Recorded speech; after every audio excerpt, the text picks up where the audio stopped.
Okay, let me get back. Time is just.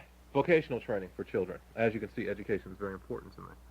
We have a guy running for president right now who says he's the educational president and he's done everything he can to abolish what we consider to be very good constructive education in our system. Hey, you're political, aren't you? Let me, political message here from Yahweh for just a second before I get to this next point. You supported Mayor Suarez when he ran.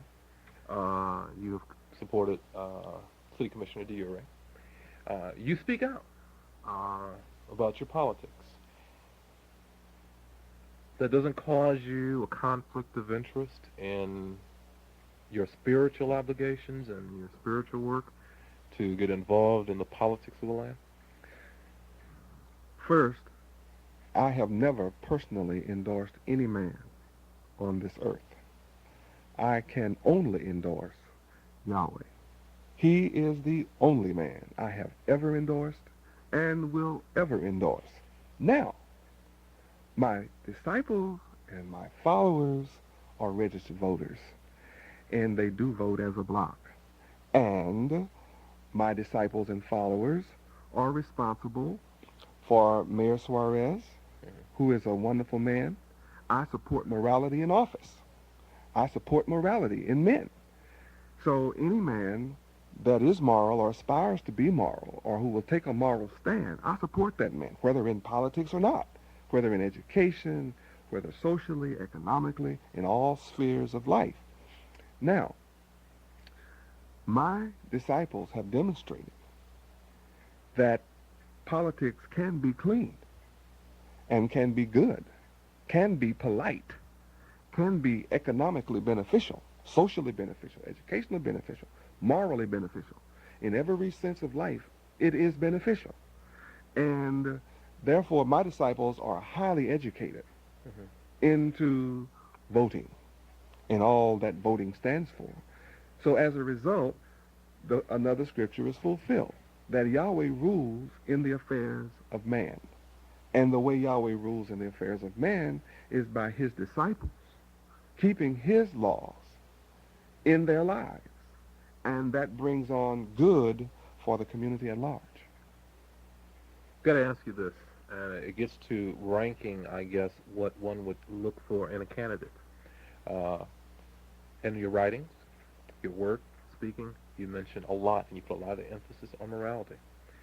You have a candidate running for office who at least espouses morality, all right? And for all that you can see, the person tends to be very moral sexually, tends to be very moral, well, in his relationship with his wife.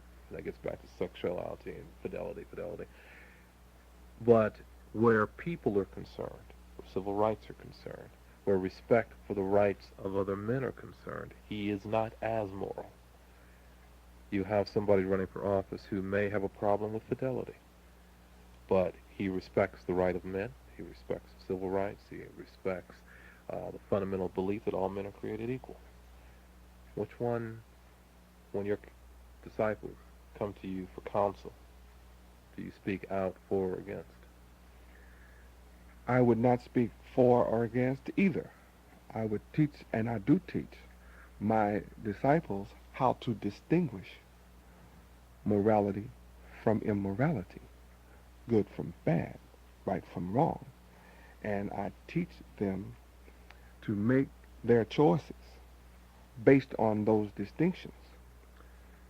As men practice more and more of morality and are required to be accountable to a moral constituency, then he has the courage to be more moral. And our purpose is to bring about a moral society. Or the tailor. I saw a young man who was learning. No, he swung through. He was learning to be a butcher. But in all, there's a young person there learning the trade. Now, I think that's an object lesson for all of our businesses. I think the young with the old is very important. How do you impress that message upon people who may or may not profess but live within your community. Live within the larger community? Right. Well, we impress it simply by example. Mhm. For example, our children spend the full day in school. After school, those who have elected to become a part of our junior management team are allowed and afforded the opportunity to go and learn management techniques in regard to all businesses. So they're having sort of like an extracurricular learning experience in how to run a business and how to manage it ethically and morally. And I'm happy to say that all businessmen, regardless of their nationality, in this city and other cities who know of my followers, request all of the Yahweh followers they can find. Well, as we said earlier, you are the recipient this year of the Whitney M. Young Economic Development Award, and I think that speaks highly also of your work and what you've done. I want to thank you. This has been, like I said, a very enlightening interview. It has been incredibly fast, 2.5 hours. And I want to invite you back in the near future and talk about some other things and maybe give some other people an opportunity to talk with you now that they have an idea a little bit more about what you do and what you're about. Well, I would like to express my thanks to you first as a host and interviewer. I would like to thank 94 News, WINZ, for affording me this opportunity to be present today. And I would like to thank all of the Miami community who has listened to this program and afforded me also, by their listening, an opportunity to demystify and bring forth some of what I actually teach, the moral teachings of Yahweh. And I'd like to express my love to you, to the members of this radio station, and my love to the total community of Miami, Dade County, this state, and country. And I pray Yahweh's blessings upon America.